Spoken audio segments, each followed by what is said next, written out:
Helen Phillips. I'm the author of Ching Chang Cherries and Other Stories, which won the Best Fiction Prize this year for the NIHSS Prize for Best Fiction. I will be addressing the conference today, the Encounters Conference, where I will be highlighting the journey of the creative life of Ching Chang Cherries, and then also my own life and my encounters in literature and creative writing and critical thinking.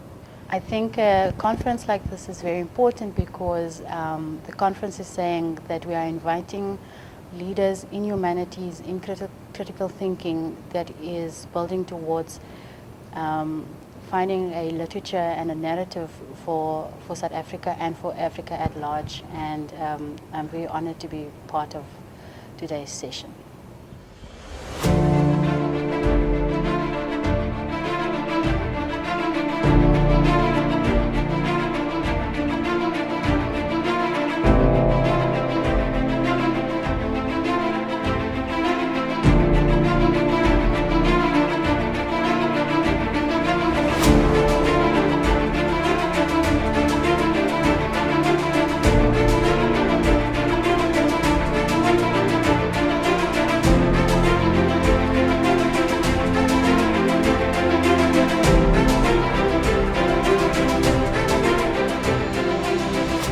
I'm reminded of what Denzel Washington said about failing forward. If there's an intrinsic weakness within the South African education system from, I think, primary school all the way to middle school, it's the issue that South African education system is very bad at preparing people to understand and deal with failure and seeing it as a part of life. Our system is so hardwired by the time we get to matric that you're almost super specializing without actually finding out what you need to do. And by the time you get to postgraduate studies, it's not so much of enjoyment, it's so much an issue of saying, oh my word, can I just get this thing done? And the key question, I think, as a keynote speaker, asks, why am I doing it? Why am I doing it? It is then against this background, when I was asked to think about why I was doing it, that I thought, funny enough, about 69 years ago, Robert Sobukwe gave his maiden speeches at the SRC of Fort Hare.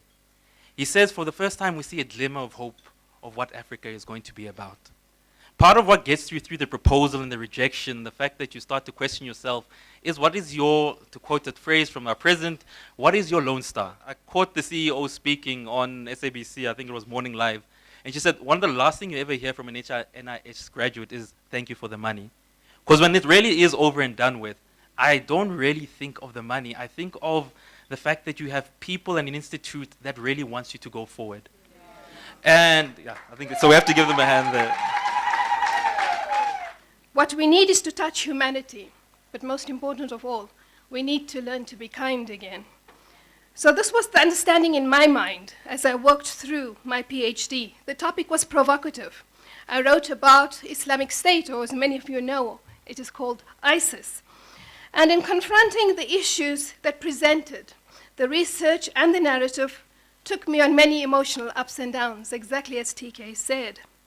But I lived a reality that almost all South Africans, well, all South Africans of a certain or a peculiar color lived, and that is dehumanization. I lived the reality of dehumanization again through the words, the tears, the anguish, the humiliation, and the suffering of the innocent victims, victims of coloniality and greed.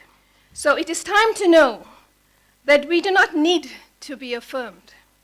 We need to be creative, authentic, and generate our own excellence. And that is what NIHSS is asking of us. The time is here for us to be us.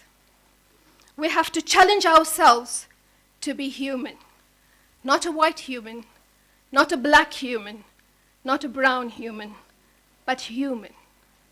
Thank you to Sahoda and NIHSS for pushing forward with this program, for opening up opportunities for all of us, opportunities that were denied to us because we were never considered intelligent enough to forge our own knowledge or human enough to be deemed worthy. Thank you.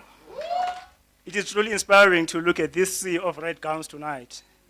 We are wearing these gowns with honor and pride because they are the embodiment of academic excellence.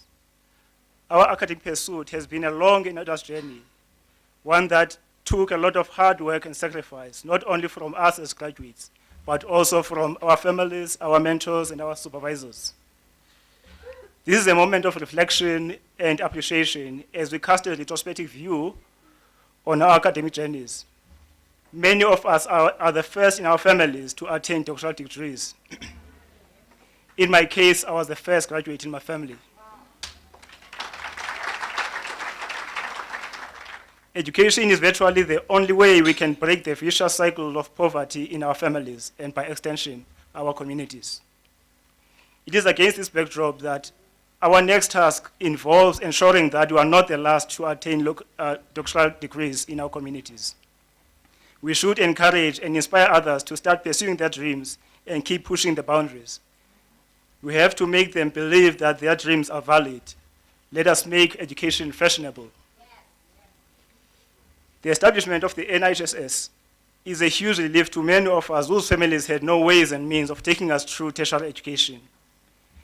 This doctoral program is one of the best investments that our government has ever made. Investing in education is investing in the future of our nation. Finances should never again be the barrier to education.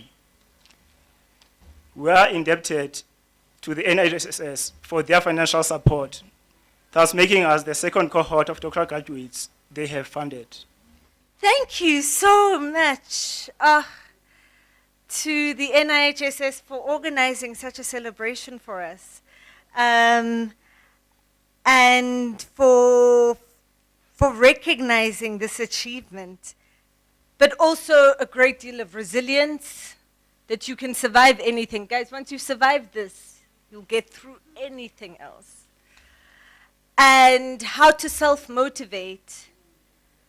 And most importantly, what it taught me as somebody who's always been very independent and self-sufficient is how to ask for help. And I am so grateful to the NIHSS. 2016, after second supervisor and issues, and I had my new supervisor and I had a chapter to turn around, and I was a week from having to submit this chapter with nothing, dololo. And we had our first writing retreat in Mulder's Drift, I think it was, with the mentors, and we all got assigned a mentor. And I wrote the chapter in 3 days.